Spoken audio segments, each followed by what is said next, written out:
আসসালামু আলাইকুম এভরিওয়ান, সবাইকে রোজার অনেক অনেক শুভেচ্ছা। চলে আসলাম নতুন আরেকটা ভ্লগ নিয়ে। আজকের ভ্লগের শুরুতেই দেখেন আমার মেয়ে কিভাবে ঘর ঝাড়ু দেয়, একদম এক্সপার্টদের মতো, মাশাল্লাহ। ওই দিন ভেবেছিলাম হচ্ছে আলুর চপ করব, সো আলু সিদ্ধ দিয়েছিলাম। এদিকে হচ্ছে পেঁয়াজুর জন্য সব কিছু রেডি করে রাখা ছিল, বেসনও হচ্ছে মাখানো ছিল। আমি জাস্ট একটু দেখছিলাম কনসিস্টেন্সিটা ঠিক আছে নাকি। আলু সিদ্ধ হওয়ার পর আমি যখন আলুগুলো ছিলছিলাম তখনই বুঝতে পেরেছি আলুগুলোতে কোনো একটা গোলমাল হয়েছিল। পরে বুঝলাম আলুগুলো সিদ্ধ না হওয়ার কারণে আলুতে ঠান্ডা পানি ঢেলে দেওয়ার পর আলু হচ্ছে একদম নরম হয়ে গেছে। এটা আপনারা কখনোই করতে যাবেন না, তাহলে আলুর পুরো টেস্ট নষ্ট হয়ে যায়। যত কিছুই দেন আলুর কখনো আর টেস্টটা ফেরত আসে না। দেন আমি হচ্ছে এখানে শরবত বানিয়ে ফেলছিলাম। আনিভা ঘুমছিল, আনিভা যখন ঘুমায় আমি তখন এইসব কাজগুলো করে ফেলি, কারণ আমার ম্যাডাম যখন ঘুম থেকে উঠে যায় তখন হচ্ছে আমাকে কোনোভাবেই ছাড়ে না। আর আমাদের যে হেল্পিং হ্যান্ড আছে লাবণ্য, সে বেচারি একা সবকিছু করতে গেলে একরকম হাঁপিয়ে যায়। চিরাটা আসলে আমি নিজের হাতে ধোয়াটাই প্রেফার করি, কারণ চিরায় এত বেশি পরিমাণ ময়লা থাকে, যতক্ষণ নিজে না ধোবো শান্তি পাই না। মেন্টাল স্যাটিসফ্যাকশনের একটা ব্যাপার আছে। তো চিরা হচ্ছে ফিল্টারের পানিতে ভিজিয়ে রাখি। এরপর এদিকে পেঁয়াজও সব কিছু মাখা ছিল, আমি আরেকটু ভালো করে মেখে দিচ্ছিলাম। দেন হচ্ছে লাবণ্য পেঁয়াজু ভাজতেছিল। আমি ওকে বললাম তুমি টেবিলের গ্লাস টাসগুলো সুন্দর করে দাও, আমি পেঁয়াজুটা দেখছি। পেঁয়াজুর এই কালারটা হচ্ছে একদম পারফেক্ট পেঁয়াজু ভাজার জন্য। যখন হচ্ছে নিজেরা নিজেদেরটা করি তখন একদম পারফেক্টলি হয়, অন্যটা কখনোই আপনার নিজের মতো হবে না। এটাই হচ্ছে সবচেয়ে বড় বিষয়। আনিবা উঠে গেছে ঘুম থেকে। চোখে আলো লাগার পর আমার ম্যাডাম চোখে হাত দিয়ে ঢেকে রাখছে। সে হচ্ছে ঘুম থেকে উঠেই আমাকে খোঁজা শুরু করছে। এরপর আমাকে যখন সামনে দেখলো তার মনে শান্তি আসছে, মা সামনে আছে। এরপর আড়মোড়া ভাঙা শুরু করেছে।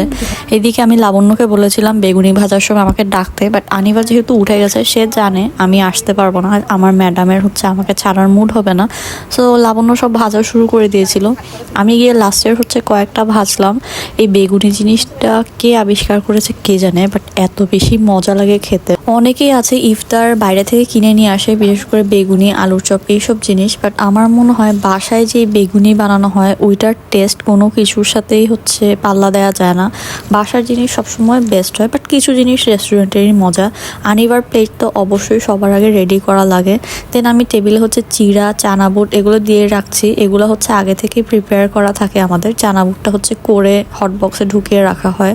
দেন আমাদের হচ্ছে জিলাপি তো মাস্ট থাকবেই, ইভেন আনিবাও জিলাপি খুব পছন্দ করে। এরপর ওই দিন হচ্ছে টাইম ছিল, আমি সবার প্লেটে প্লেটে ইফতারগুলো দিচ্ছিলাম আর একটু একটু ভিডিও করছিলাম।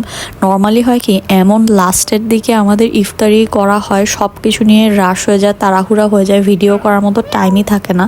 আর আজকে যখন ম্যাডাম উঠে গেছে সে এসে সুন্দর করে তার ইফতারির প্লেট নিয়ে তার দাদার পাশে বসছে। ম্যাডাম হচ্ছে খাই নেই কোনো কিছু। এটা হচ্ছে আমার ইফতারের প্লেট, আমি যা খাই তাই নিয়েছি, এক্সট্রা কিছু আর নেওয়া হয় নাই। তোমার জন্য এই ইফতারিগুলো দেয়া হয়েছিল, তুমি জিলাপি নিয়ে বসছো। সবার খাওয়া শেষ, বসে আসছি। এরপর আমরা আনিবাকে নিয়ে বের হইলাম। ম্যাডাম একটু অ্যাপেল খাবে বসছে, বাসায় আপেল নাই। কি কিনতে যাচ্ছ আনিবা? দোতো কি? আপেল। গোটো আপেল কিনতে যাচ্ছ? দোতো। তো কে খাবে? আমি। আচ্ছা। ইফতারি সেল করার জন্য যে প্যান্ডেলগুলো টাঙানো হয়, আনিবা এগুলো দেখে মহা এক্সাইটেড, বিয়ে বাড়ি মনে করেছে সবগুলাকে। আনিবা হচ্ছে কোনো কিছুই খেতে চাচ্ছিল না, সো হঠাৎ করে ইউটিউবে দেখলো এ ফর অ্যাপল, দেখার পরেই তার মাথায় ঢুকে গেছে অ্যাপল খাইতে হবে। এরপর নিয়ে আসলাম দোকানে, ম্যাডাম নিজের পছন্দ মতো অ্যাপল নিচ্ছে। মাশাআল্লাহ, দোয়া করবেন সবাই মেয়েটা যেন সবসময় এরকমই থাকে, যখন যা চায় তখন সেটাই পেয়ে অভ্যস্ত হয়ে যাচ্ছে। জিনিসটা আসলে আমরা করতে চাই না, বাট তাও কিছু কিছু জিনিস হয়ে যায় অটোমেটিক। দেন আমরা বললাম দেখি মার্কেটের কি অবস্থা, একটু ঘুরে আসি। মিমি আফমি পাশেই তো নতুন মার্কেট হয়েছে, আমরা ভেবেছিলাম এইদিকে ঢুকতেই পারবো না, পরে দেখলাম হচ্ছে এখানে পুরা খালি খালি, গাড়ি টাড়ি তেমন কিছুই নেই ঘুরতে। দেন আমরা হচ্ছে বেবি ডোর দোকানটাতে গেলাম আনিবার জন্য আর একটু খেলনা কেনার জন্য।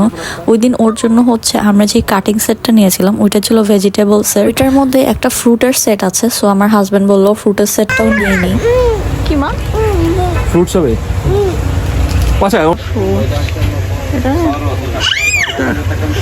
এক্সাইটমেন্ট দেখেন আমার মেয়ের, সে এটাই পছন্দ করেছে, ওর জন্য নিলাম। মাশাআল্লাহ। কি কিনছো? কাটি। আরেকটা কাটি কিনছো? আমি ক্যাশ খেলনা কেনার শেষ, এরপর হচ্ছে আমরা বাসায় চলে যাচ্ছি। সব মার্কেট তো হচ্ছে রোজার ঈদের জন্য খুব সুন্দর করে ডেকোরেশন করা হয়েছে, আর এটা যেহেতু নতুন মার্কেট, এটার সাজসজ্জাই হচ্ছে আলাদা একদম।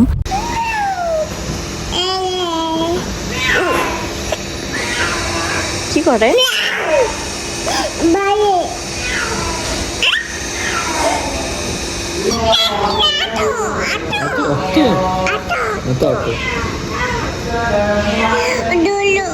ও বাসায় যাচ্ছে, ও বাসায় যাচ্ছে, ও বাসায় চলে যাচ্ছে। বাসার নিজের বিড়ালটাকে দেখে আমার মেয়ের তো এক্সাইটমেন্টের শেষ নাই। তাকে হুলুস্থুল ডাকাডাকি করলো মিয়াও মিয়াও করে, বাট বিড়ালটার হচ্ছে মুড অফ ছিল।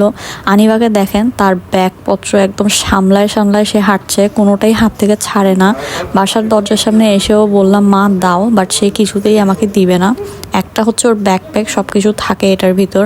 দেন বাসায় এসে হচ্ছে নতুন সেটটা সে খুললো এবং মহা খুশি। ও যে কোনো কিছু আনলেই দৌড়ায় দাদা দাদিকে দেখাতে যায়, যেটা খুবই ভালো লাগে আমার।